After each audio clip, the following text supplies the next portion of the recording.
One Family, One Future, sought to focus on the key concerns of the many, not just the narrow interests of a few. In the words of Prime Minister Narendra Modi, it was to bridge divides, dismantle barriers, and sow seeds of collaboration that nourish a world where unity prevails over discord and where shared destiny eclipses isolation.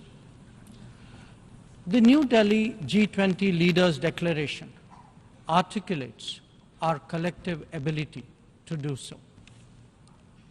Excellencies, friends, at a time when East-West polarization is so sharp and the North-South divide so deep, the New Delhi Summit also affirms that diplomacy and dialogue are the only effective solutions.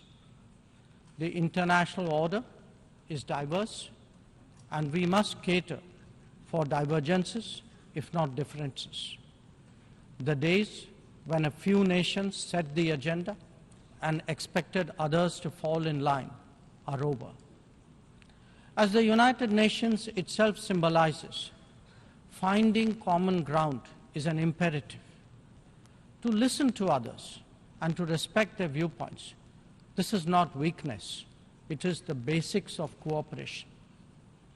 Only then can collective efforts on global issues be successful.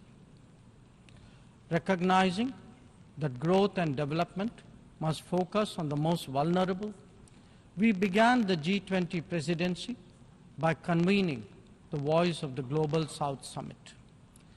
This enabled us to hear directly from 125 nations and place their concerns on the G20 agenda.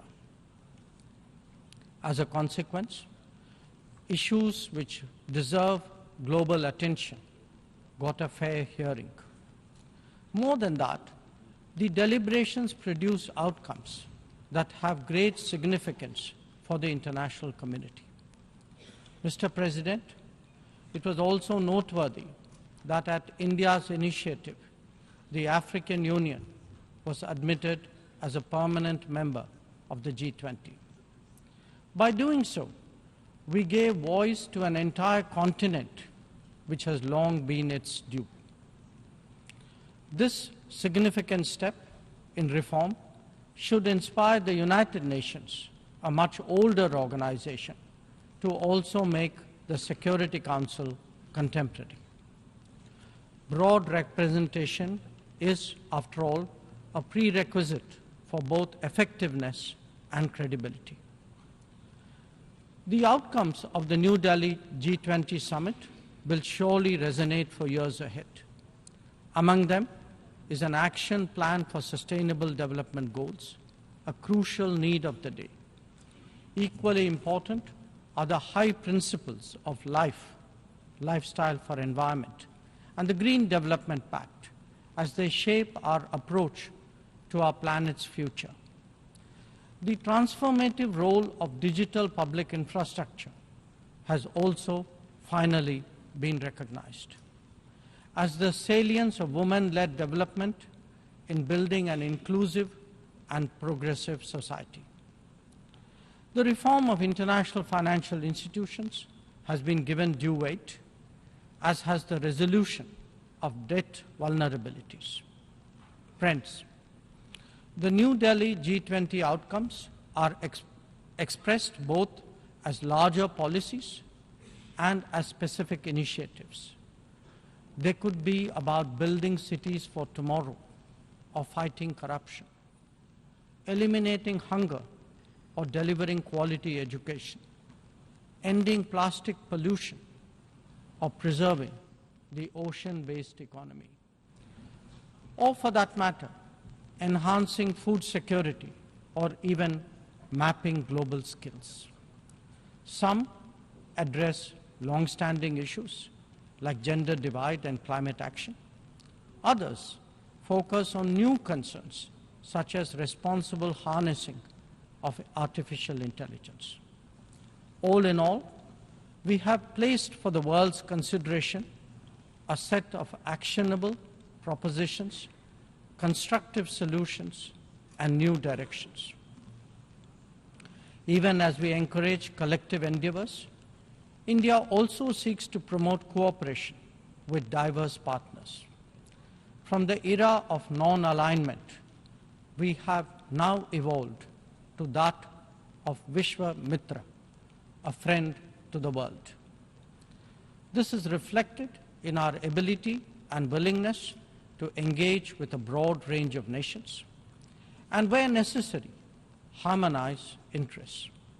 It is visible in the rapid growth of the Quad, a mechanism today so relevant to the Indo-Pacific.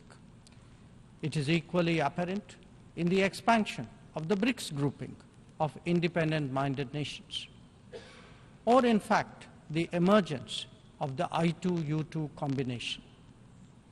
Recently, we hosted the creation of the India, Middle East, Europe Economic Corridor, IMEC.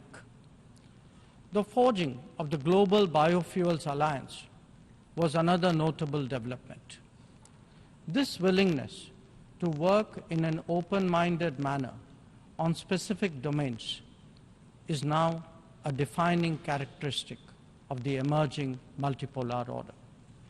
Mr. President, all nations pursue their national interests. We, in India, have never seen that as being in contradiction with global good. When we aspire to be a leading power, this is not for self-aggrandizement, but to take on greater responsibility and make more contributions. The goals we have set for ourselves will make us different from all those whose rise preceded ours. India demonstrated this during the COVID through the Vaccine Maitri initiative. Our endeavors, like the International Solar Alliance and the Coalition for Disaster-Resilient Infrastructure, have gathered wide support. Our espousing of the International Year of Millets is enhancing global food security today. We have built development partnerships with 78 nations across geographies. And we have also been first responder in disaster emergency situations. The people of Turkey saw that in February, as did those in Syria. Our commitment is understandably even greater closer home. When Sri Lanka experienced a severe economic crisis, it was India that first stepped forward. But even in distant regions, partners such as the Pacific Islands have appreciated our contributions to meet their needs in health, in technology, and in climate action. Mr. President, the most populous nation and the fifth largest economy in the world knows that its progress makes a real difference to the world. Especially so when so many nations identify with us for reasons of history, of geography, and of culture. They follow our experiences closely and evaluate our solutions for their larger relevance. Last week, the United Nations assessed progress towards achieving SDGs. The mood here reflected the struggle to overcome challenges, especially those of resource paucity. It is therefore vital at this midway that we expand our capacities and regain our confidence. As the largest contributor to meeting SDG targets, India's achievements should give heart to others